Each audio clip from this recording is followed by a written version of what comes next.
Hello and welcome to Tales from the Temple Tankard. Hey, this is a new DM&D. I'm Jim, aka Argent Wind, and I'm your host here for the show. And today we're doing something a little bit different. The title of the show is called "Can He Build It?" And so one of the things that you have to do as a DM, as a world builder, as a creator, is come up with things on the fly, come up with things with like very little time, or just like try to take a couple of prompts and give that and produce something interesting for players to check out. And so I'm gonna give you I'm gonna show you a couple of tools and we're gonna try a couple different things here, and have chat here, throw some ideas my way. I got a couple in chat already. I'm gonna kind of work with here a little bit, and kind of see how we can fit that into this idea. But the whole thing about world building, about designing a campaign is not just have cookie cutter like the same thing over and over again. You want things that are interesting, a little bit unique, a little bit more um uh a little more for players to get into and get to know. And so the idea of just like it's a tavern. There's a guy behind the bar. He's a human with dark hair. Okay, well, I mean that's a starting point. But how big is a tavern? What's their specialty? What's the name of the place? How many floors is it? What are the tables like? What's the atmosphere like? There's all these different elements that go into it that you can build off of and kind of grow with the players. And it can be prompts from your players that give you an idea. It can be just ideas you see picked up from somewhere else. But the idea is that you want to make sure that you have something to go with and something to kind of liven up this person, place, thing, um, that the players are going to encounter. And so, first off, like the idea of having unique races or having unique types of things. Obviously, in some settings where it's all very human centric or very Tolkien esque, you're going to have more limited types of races to deal with or types of people to deal with there. Um, so in that an idea of what's in your world, that kind of gives you your starting point. Like what is out there? Like you know that there's elves and dwarves and humans and halflings and whatever else in the basics that you expect to see. But are there turtles? Are there cat folk? Are there canine folk? Are there any of these other or giant folk or whatever else that? And how common are they? So all these elements suddenly come into like the populace of people they run into. That can be something that's unique about someone, the race. Now, it may be that they're the fish out of water. I walk into a town that's almost all halflings, and I'm a half orc. I'm towering above everybody. I look very weird, and everyone's kind of looking at me strange. And so that makes for an interesting set of encounters and everything else. And so when you put something out there for your players to interact with, think about how this is going to be interesting for them, how it's going to be something a little bit unique or different than they've run into in other games, in other sessions, from one gameplay to another. So yeah, try out some new things here. So the idea of turtles in every setting. And what kind of turtles do you have? Are they tortoise-like people that live in dry areas like deserts? Are they aquatic type turtles that live on the coastal areas? Do they live in the jungles? Um, do they so do they like to like hang out on ships? Do they like to hang out on bars? What are your turtles like? Are they somehow all strangely good at martial arts and have rats for teachers? There's lots of different things that can go into what your turtles are like in your world. And the thing is, too, if the players are going to a different part of the world, like let's say they start off in sort of a temperate, like mountain type settlement. There probably aren't going to be very many turtles there. So seeing one there is going to be like, wow, this guy's not this. What is this guy? We've never seen one of these before. But you go to the coastal area and suddenly you're seeing like dozens of them. They're fairly common there.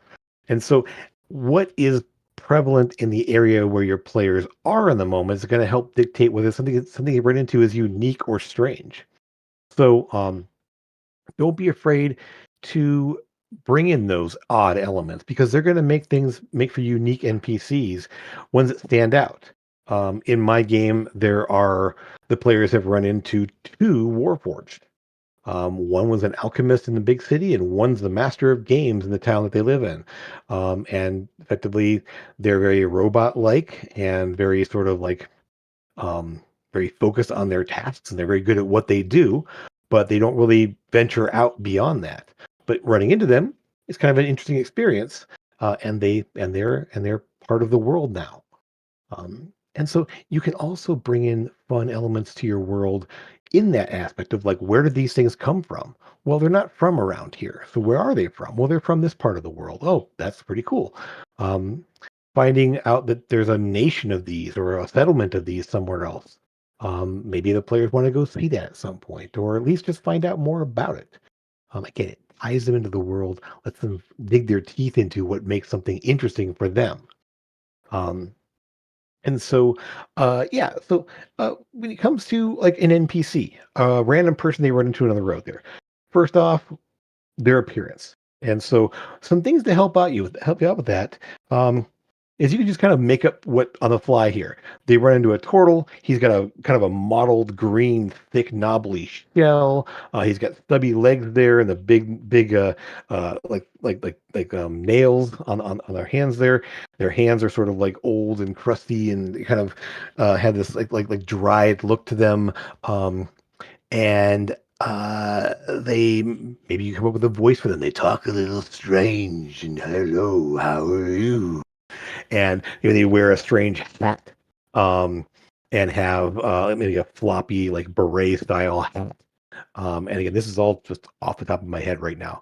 Um, and then, like, what do they do? What do they have? Well, you notice they have a big satchel on their kind of flung over one arm and down over their shell that has little like rolled up pieces of paper, and they're you find out they're a messenger. Now, the idea of a turtle messenger, they kind of slow one making deliveries, kind of fun, but slow and steady deliveries might be this guy's kind of motto. And so you now run into a turtle courier in the city, who basically just he never stops making his deliveries, but they're not going to get there real fast. But that's the kind of thing right there, off the cuff, a brand new um, NPC for the players to encounter. Maybe they use this guy to deliver messages. Maybe they follow this guy and see who's delivering messages with using him. He may be maybe he'll be bought off to like basically spy on what messages he's carrying, or maybe he's very honorable and would never ever do that.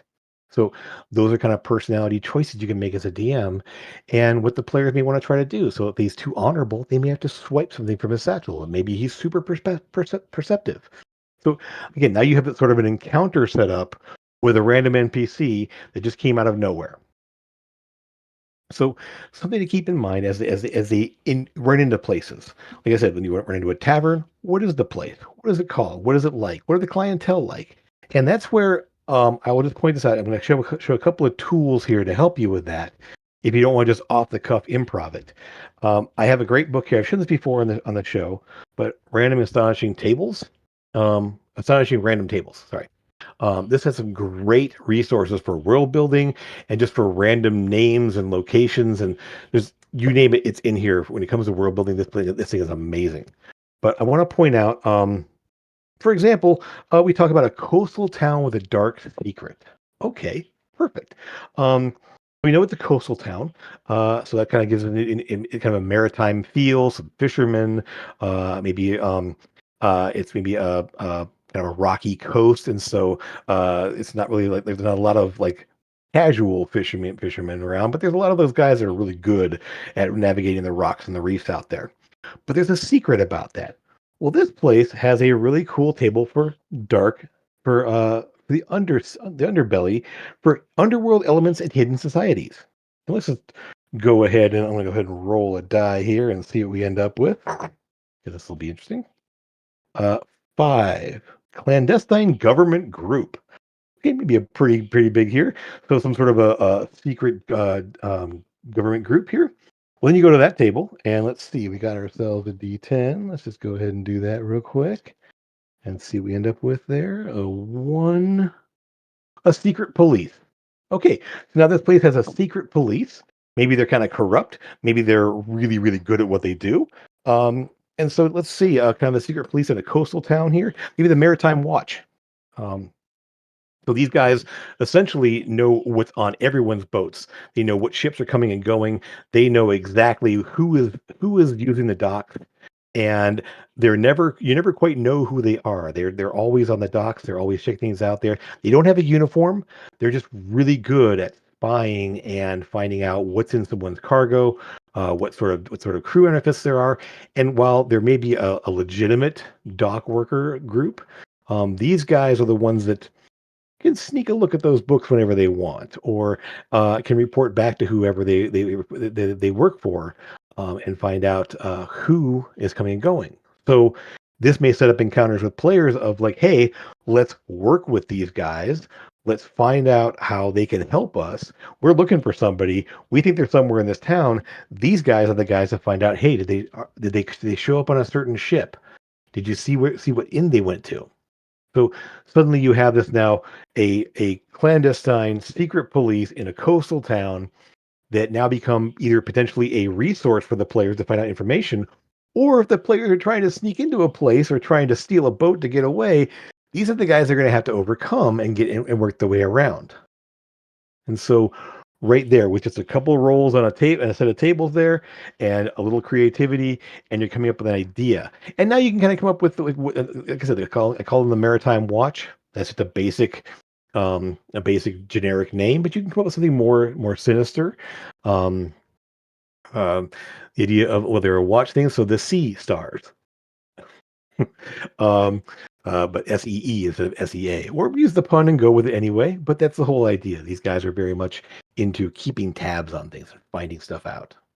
So, any others? So, if you're out there, those of you watching out there right now, if you want to pop into chat and throw some suggestions out for other types of NPCs or locations or monsters or items, anything like that you want to just kind of see we can come up with off the fly.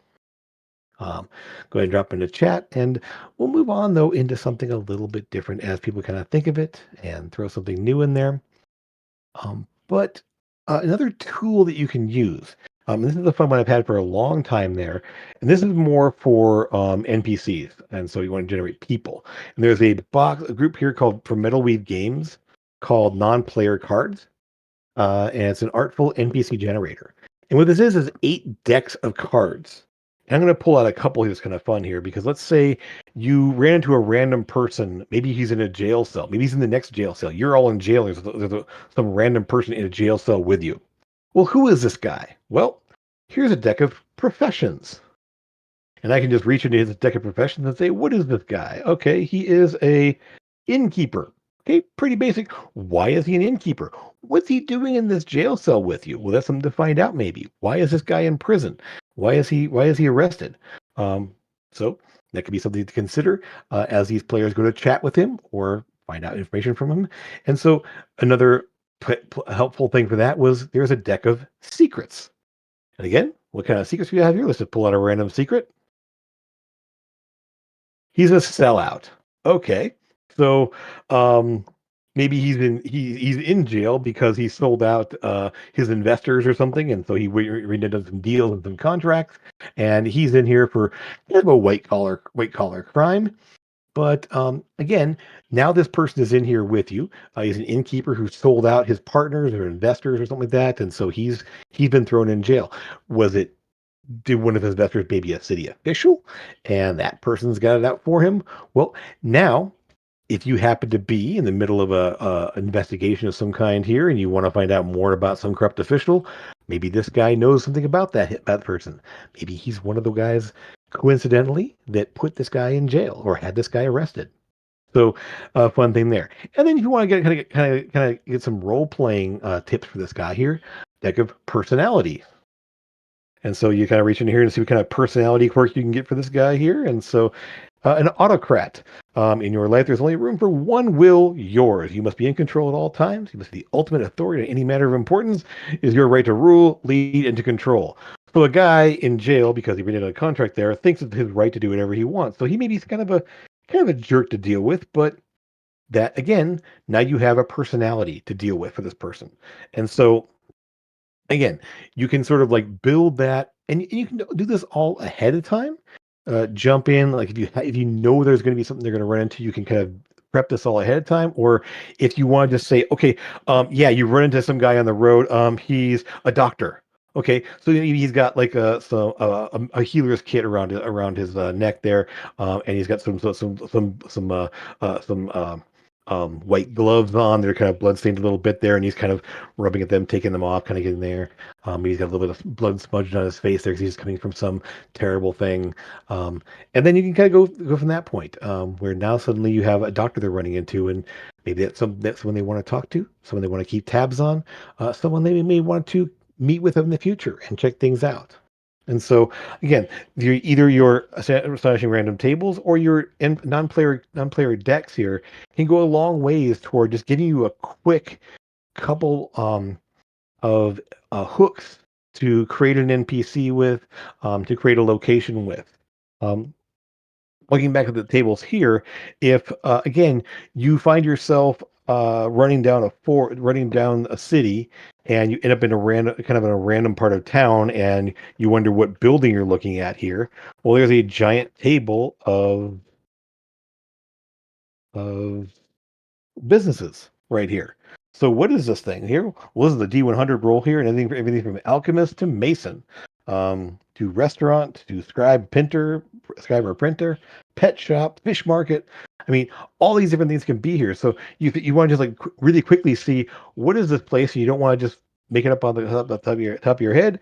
Roll for it, see what's here, and there you go. And then so just from that saying, oh yeah, you can. It seems to be some sort of a fish market or something like that. You can smell a lot of fish from the building you kind of up against here. You kind of move around the side of the building, look at the front there, and yes, there's a sign with a wooden fish swinging in the wind above it there. No name on the door and no name on the sign here. Most people are illiterate in this place anyway, so you just see the fish sign there and know it's the fish seller. And the smell gives it away as well. And if it's open, you can go inside, see different like either tanks of fresh fish, or maybe if it's technologically enough to have ice, maybe there's fish on ice or dried fish on racks. Um, Again, depending on what your setting is like, you can kind of decide what that looks like inside there. And so now you walked into a shop. Who's the shopkeeper? Now you can use some of your decks and some of your hooks there to say, what's the fish seller like? Maybe it's a strangely really pretty gnomish woman sitting on a sitting up a wooden box behind the counter there, with a large like knife on her hand, chopping away at fish and skinning fish very expertly. But she looks up at you very sweetly and asks, "So, what can I get for you today? All kinds of fish here. Please take a look at what you want." And is there somebody chasing you? Are you all right? And so suddenly now you have a fish seller, person to talk to, and you now have a place for players to hang out from who's ever chasing them, or to just get some fish and move on. So Um, so those suggestions in the chat there. If you have some ideas and things you want to throw there of like things you might want to look for, um, keep them coming there. So let's say items. Let's say you want to find like they break into some wizard's keep and they wander into a room with some arcane devices and there's something on a pedestal. What's there? Well, it could be just about anything. It could be a wand or a rod that a wizard might use, or some kind of a cool looking staff. Might be a weapon that's been enchanted of some kind. Whatever you can think might be there. Think about what makes sense for the place, for the type of, if you know who the wizard is that they wandered into, what sort of things that he would be into. If it's a wizard who specializes in illusion spells, maybe it's some strange um, set of goggles that you wear that can let you enhance the illusions. Because normally it's really hard to see your own illusions. So the idea of being able to enhance your illusions by having a special goggles that you see and craft your illusions more expertly, and see exactly what other people might see. So that may be something that maybe it might be in there. It could be something that if it's more of an evocation type wizard, maybe he's got a set of weapons there, like a pair of daggers that look like icicles, and essentially, you can basically stab and do cold damage there, or you can throw one of them and it does the ice knife spell, and then reforms back in your hand afterwards. You can only do that a certain number of times per day, or one per dagger, or something like that. So again, just things off the top of your head that might come into ideas of when they come into a room, when they go to a place there, or maybe the players, you have players that are really interested in certain types of items, and you just want to create something that's out in the world somewhere that they may want to go find. They're going to want to research and see what's out there. And so you might seed your world with tales of a powerful magical artifact. Um, and it's something that's out there. And you don't need to give all the details about the item at that point. All you need is maybe a name and what it is. Like the mighty sword that's known as um let's see what's a good name here. Uh Wing Cleaver. And that could be something that's good against dragons, maybe birds, maybe anything that flies. Maybe you don't know much about it yet there, but you know that it's going to be helpful against things that fly. And so maybe you're going up against a dragon somewhere. You have to go into a place that's riddled with griffins, and so wing cleaver might be a good weapon to find. And so where do you find it? Who last had it? Who might be selling it? And so asking around, finding out where this thing might be, they can help there. Um, and yeah, exactly, Dragon. There, the mystery of what it could be is often better than the actual reward. So maybe you have it built up to this massive, like crazy thing, um, and and in going to hunt for this item, they may find a lot of other really cool things, or a lot of other interesting adventures they have along the way to finding this item, and the item at the end may be really useful. It might be the things that they found along the way. I mean, that's kind of a cliche, I know, but the idea is that a lot of times the adventure of getting to something leads to so much that the ending, you want it to be something that's a reward, but what they get out of the experience is oftentimes way more than just the one item they get. They may find allies. They may find really cool other locations to explore. They may defeat powerful enemies that are going to be cause less of a problem for them in the future. So again, that's where the kind of the knowing, like the idea of just taking an item as a reward and then building an adventure of the players going toward that thing and what they encounter along the way. Now, you don't have to do every adventure like that. It could be that, yes, they find out that, oh no, there's someone in town. There's actually a famous warrior here. This guy is known to fight in an arena in the next town over. And he's the guy who has this weapon. And you get there and maybe you find out that he's lost it or gambled it away. And now where is it? Or you do get there and it's like basically you can convince him to, hey, I will bet you 1,000 gold. Or I'll bet you my weapon for your weapon, that I can defeat you in combat. And then if they do it, they get the weapon and off they go. So there's different things. You don't have to go all out with finding an item. I would say the more powerful the item, the more difficult it is to find. That's kind of a risk reward kind of thing.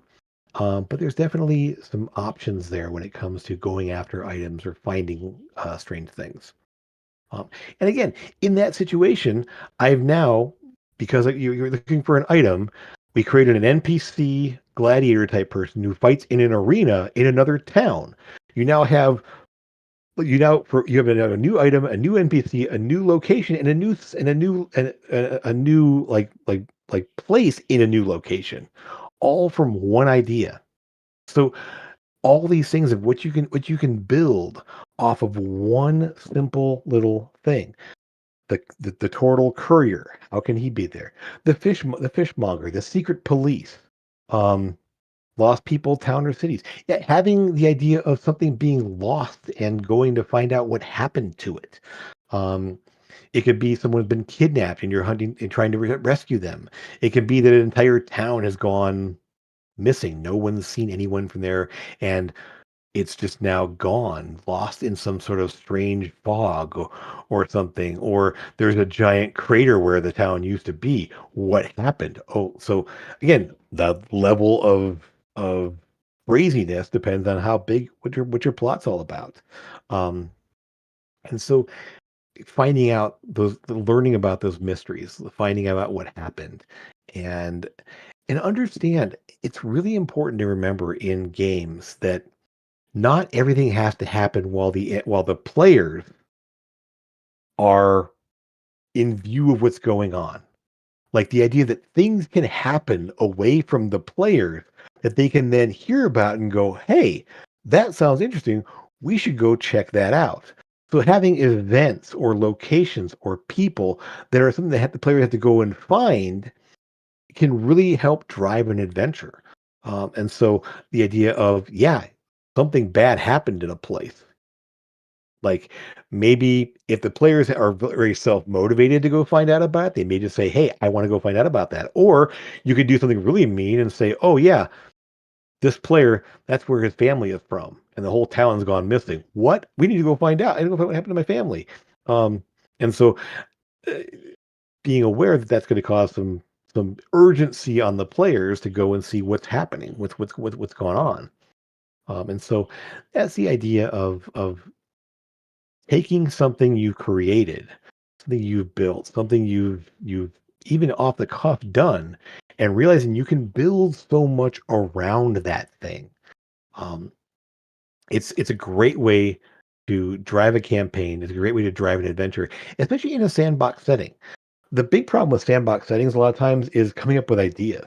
Is coming up with like, well, like you kind of do the thing of like, okay, guys, what do you want to do? And they all look at each other and go, I don't know, what do you want to do? Well, again, in a sandbox thing, it's a real possibility for your players if they're not really like motivated to go out and do things or have really clear goals that they want to achieve.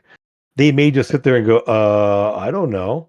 So this is where posting rumors, having some lost treasures, having interesting NPCs come up and give them information, having various locations to go to find out. Maybe that inn has a bounty board, or maybe that inn has a rumor mill, or maybe that courier has a message from someone from some place that's being delivered to somebody that could help them. And so, yes, the scaffolding, so much world building around adventure hooks is is such a great way to go because the players can choose to not go take the hook, or if you give them 4 or 5 hooks, they can pick which one they want to go on. And while you kind of run the risk of like you throw a hook out there and they grab for it, and you weren't prepared for them to go after that, or you do something off the cuff and they say, "Oh, we want to know more about that." Suddenly, you're really improving along the way, but you don't have to resolve it all at once. You can think about, "Oh, hey, this is something they're going to go for, but it's not going to be. They're not going to succeed in one session. They're going to find out a little bit of information, and now they find out they need to go someplace else to get more information. Or do they want to keep going? Do they want to check out one of those other adventure hooks?" So again, you have this ability of flexibility, and in a sandbox type of game, it's really easy to throw a lot of hooks out there and see which ones they grab for, and then reel them in on that one. And realizing that those other hooks might get picked up by somebody else in a sandbox setting, or they might sit there long enough for them to come back and grab that one later. So um, don't be afraid to give them a lot of things there. It also works in an established, like more driven story wise game if you want to have some filler time. If you want to have some things that like, hey, this is something that may not be related to the exact plot they're on, but it's something that happens within the city there. It's an interesting side quest. Think about that. It's like the idea of like having player driven side quests or item driven side quests or like anything else that's like says, hey, this is a person that you have met. They have a problem. They need help. Are you going to help them? Well, usually they're going to if the person's someone they like or someone they've dealt with. So off they go. Um, an NPC coming up to them hurt badly and collapsing before they can talk. Now, maybe you're going to find that doctor that wandered by a little bit ago and saying, "Hey, we need that doctor to help this person out." Again, if you don't have a cleric in the party or someone else that can heal, depending on what setting you're in, obviously D&D, almost every class has a way of healing somebody. But the idea of maybe you need some medical assistance to help them. Maybe what happened to them? Let's figure out what's going on. And so, um, again, you kind of run the risk of like what's going to be interesting to someone based on their power level. Finding out about like oh some person's uncle hasn't been heard of for a while and they're off on a quest to save the entire kingdom. That's probably not going to draw their attention. But and obviously, it's some like, oh, this recipe for a minor potion of some kind is I'll give this as a reward to go do this thing. Well, it's not much of a motivation for them if they're a high level party. So again, it's harder for those random things to drive a high level party, but it's great for those getting established or those lower powered adventures. Um, and again, the person needing medical assistance when you don't have a true healer in the party, or the healer can only do so much to help them, and they're still to find out what's going on. Um, so, um, and yeah, who is that NPC for them? Is it some random person that comes up, or somebody they know? Is it that strange turtle courier who's been shot by someone and found in an alley, and his messages thrown about everywhere? What happened? Who did this to him? Um, and can he be saved? That's that again.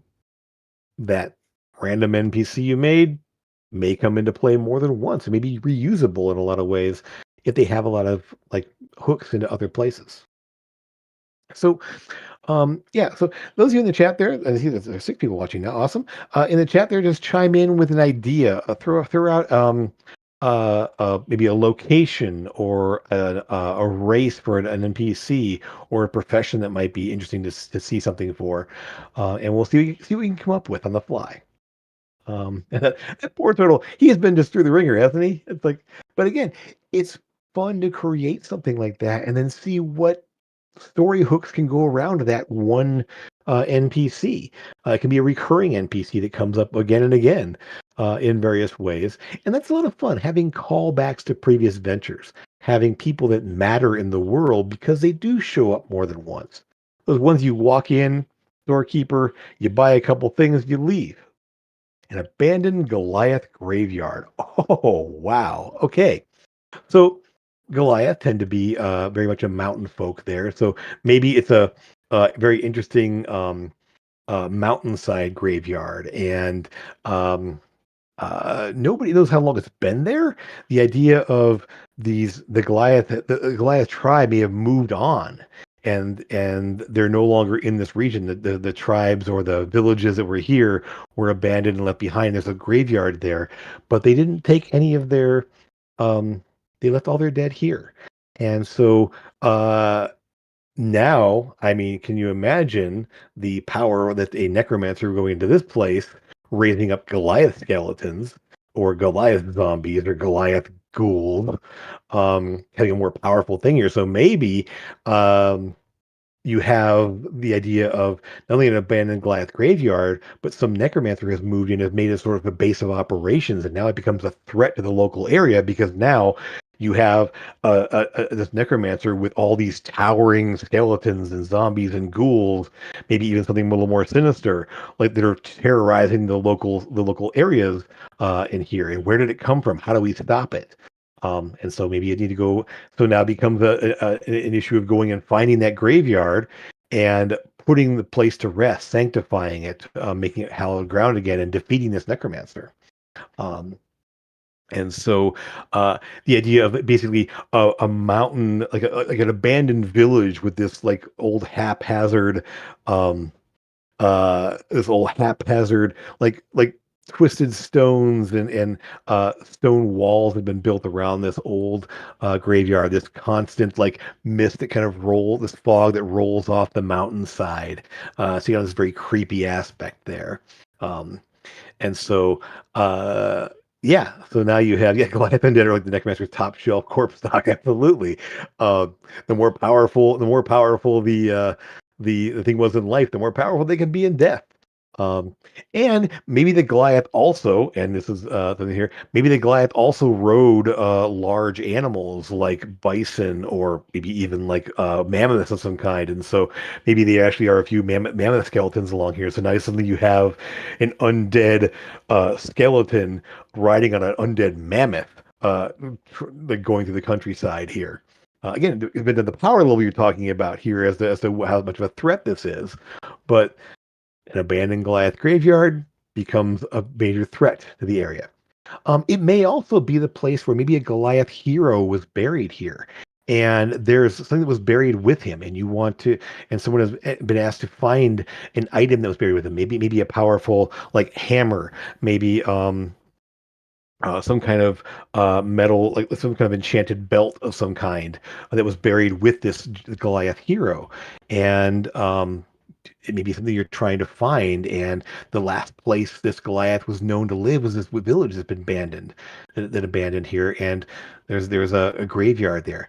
Maybe the Goliath spirit still guards the graveyard, and you have to either bargain with it or defeat it in order to get the item that he took with him to death.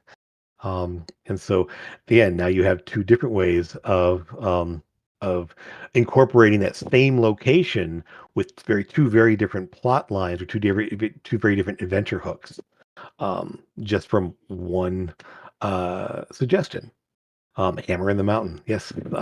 The idea of the idea of that they had a Goliath that was buried with a powerful hammer. Um, and so there you go. What's some other ones out there? We got some other ideas. We lost some of our viewers there, but hopefully they'll come back. Um, let's see here. If we just go with, let's pick up we'll do an NPC and pick up a random profession. Actually, we kind of did something just like that a little bit ago. Have that guy here. That's merchant's kind of boring. Let's go for a shepherd. Okay, a shepherd. Um, and let's see. What is this shepherd's secret? They are they are hunted. Okay. So we have a shepherd, um, a man living in sort of the high hills there, tending to a flock of sheep and living a quiet life. And something about this man's past may catch up with him in some way. And so the idea of him being hunted by a clandestine organization of some kind, or maybe he was hunted by somebody he crossed along the way. Maybe you're being hired to find this guy, and who knows? Um, he's out there. Maybe it's a jaded lover of some kind. The idea that he left someone behind, and they're trying to find him. And there's a whole backstory around there that may or not matter to the player so much here, but they've been hired being someone willing to pay a pretty good money to find this guy for them. Or this guy has might be a former guardsman or soldier that knows something very important about a location that he served in as a military or guarded when he was a soldier, and he has information that will help the players or somebody else who's looking for him find something some secret he knows. So now, so he is a hunted shepherd of some kind here, or maybe he did something to uh um like maybe he's hunted by a fake creature of some kind. Like his maybe his sheep, maybe a stock of sheep aren't quite naturally sheep, and he's stolen them from some place that was guarded by fae, and these sheep are valuable to them in some way, and they want this guy to return them. And so now you have hunted by some supernatural force or some fey creature of some kind that this person has stolen from them or done something, or maybe he's allowed his flock to go and trample over a very venerable site of some kind. Um, a halfling con artist known to deliberately use the prestidigitation cantrip. Oh, the prestidigitation is just an absolute joy for a con artist. Between being able to change the color of things, change the temperature, appearance, and flavor of things only temporarily, to even conjure up a minor item of some kind and then just have it disappear after a certain amount of time. There's so much you can do with that spell, and so much that the con artist in general can absolutely get into trouble with, because I mean, there it is right there. I got the item. Here, I'll give it to you. And then they go off there and the item disappears all of a sudden down the road. And oh no, there you go. Or you can take little lead coins and make them look like gold coins and say, here you go. And so then down the road, the gold coloring wears off, and then you have lead coins. And now this con artist is having to skip town because he did a whole lot of things people are going to be mad at him about. Now, throw that into a halfling con artist who also happens to have a hat of disguise, and now it's a lot harder to hunt this guy down because he's always changing his appearance as well. So suddenly, this guy may have stolen something he shouldn't have, or seen something he shouldn't have, and now you have to find him to learn what he knows, or maybe he stole something from the players, or conned them out of something that was very important to them, and now they want it back. Um, so, yeah, a halfling con artist, absolutely. There are some fun ways to use magic to entertain, to swindle people, to do things beyond just blowing people up. I mean, I think we oftentimes, especially in D&D, like we are so focused on how much damage we can do with our magic, but there's so many fun things you can do with your magic that don't involve having to actually like cause chaos and destruction. Well, chaos is always fun, but chaos cause destruction. The idea of using the message cantrip as a distraction. I love doing this. Where maybe this halfling con artist there can distract people by just like doing a message thing in their ear, and they look to see where it's coming from, and then he's gone because he runs off or hides or sneaks away, or use that hat of disguise to poof into something else, and suddenly, where'd that halfling go? There's no halfling here. Um, so, yes, so, again, very lots of NPCs with a lot of flavor, a lot of unique, fun characteristics about them. And then they can be also just very, very evil. Maybe this halfling con artist is actually hurting people. He's disguising the taste of poison in a drink, that because you can change the flavor of something. So that distinct flavor of a poison is completely wiped out by the prestidigitation cantrip. And he's actually not just a con artist, but he's even an assassin of some kind. Maybe he disguises the smell of something with the cantrip there, because you can make a little whiff of odor of some kind, um, to kind of throw off the scent of something, throw off the scent of hunting dogs. So that right there, that one little cantrip can do so much to throwing a wrench into investigations, to adding, and yeah, took a dark turn all of a sudden there. Or again, you can just be fun with it. Again, it can go from one extreme to another. Just a simple little guy having fun. He's doing a shell game, and then there he is, winning coins in the sidelines, and people seeing, hey, this guy's got some skills, and maybe that can be helpful in some way. So again, you can go as lighthearted or as dark as you want to go, depending on the setting you're looking for, the type of NPC you want to expose the players to. So yeah, there's so many varied ways you can go with just a couple twists of one simple idea. Um, So, uh, a- and yeah, it does come down to like as you come up with an idea for someone and want to take someone there, they just kind of go from one. Like you can take someone who's just a very one-sided idea and give them depth in a way that adds so much to your story, so much to your adventure and your encounters. So don't be afraid to kind of twist it around or try different things. A tiefling came to a soul in a dragon's egg. They show the egg off to get free drinks every tavern they visit. So, I mean, what happens if he's true? He did steal an egg. He did steal a dragon's egg, or maybe it's not a dragon's egg, but it's something else that might be equally as dangerous. Um, so now, yeah, they show it off, get free drinks every town they visit there, or maybe it's a fake, and people are sick of hearing about this. Or, like I said, mom comes looking for the egg, or and suddenly you're fending off some terrible creature, maybe a chimera or a manticore or a griffin or something else. That's everyone. So how do you get the egg back from him? Where did he get it from? How do you return it so the dragon doesn't lay waste to the town? Um, and then what do you do with this tiefling now that you've done all this? Um, it could also be maybe you're looking for a dragon and this guy happens to have a dragon's egg and you want to know where he got it from. So now you're basically trying to maybe either persuade him to give you the information, pay him off, get the information, or you're going to be the murder hobos that you are and put a bag over his head, drag him into an alley, and interrogate him until he tells you where he got it from. Whatever route the players are going to take, the idea that this guy has something valuable, something that may cause a problem, something that may lead to an adventure, and you have a new thing in here. And so, what is this guy?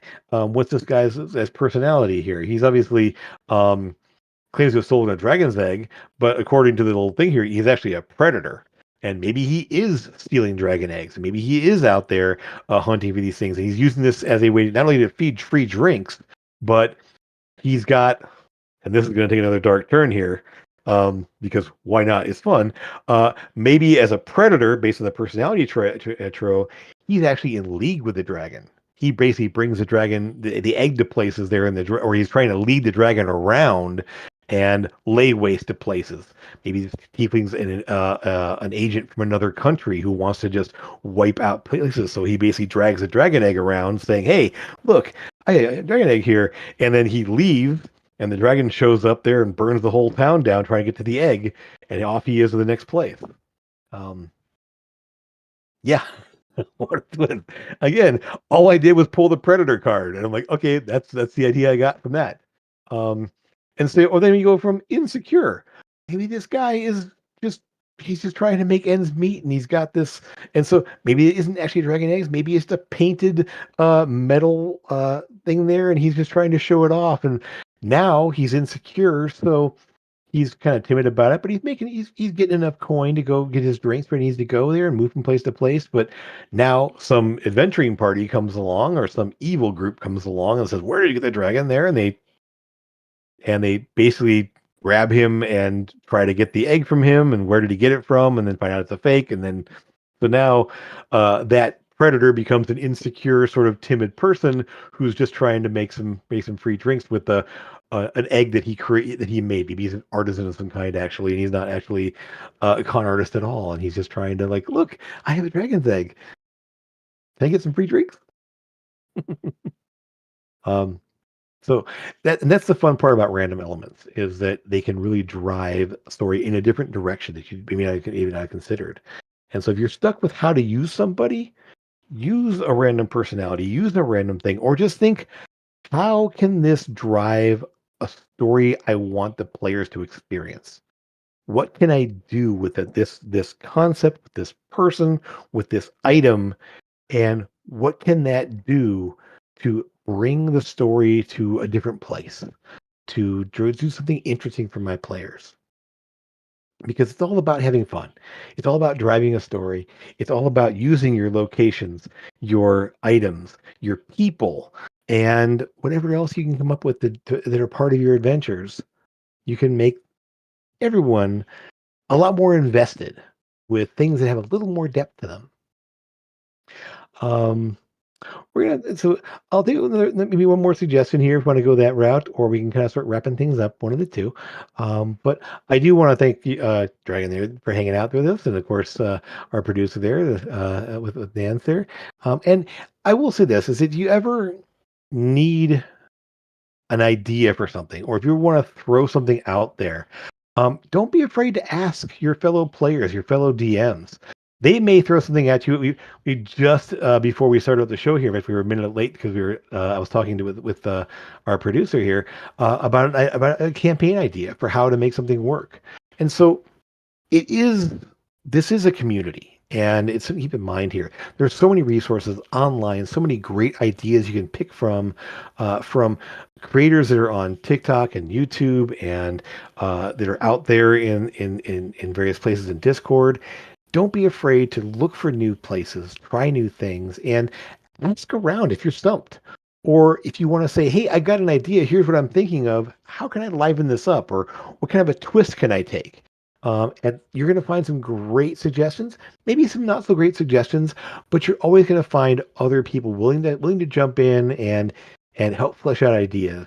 I will always be so proud. One of my good buddies, DMs I've known ever since college there. We sat down at a gaming convention one morning and in about an hour or so fleshed out an entire Groundhog Day campaign. Just a whole idea of how to make this campaign work there.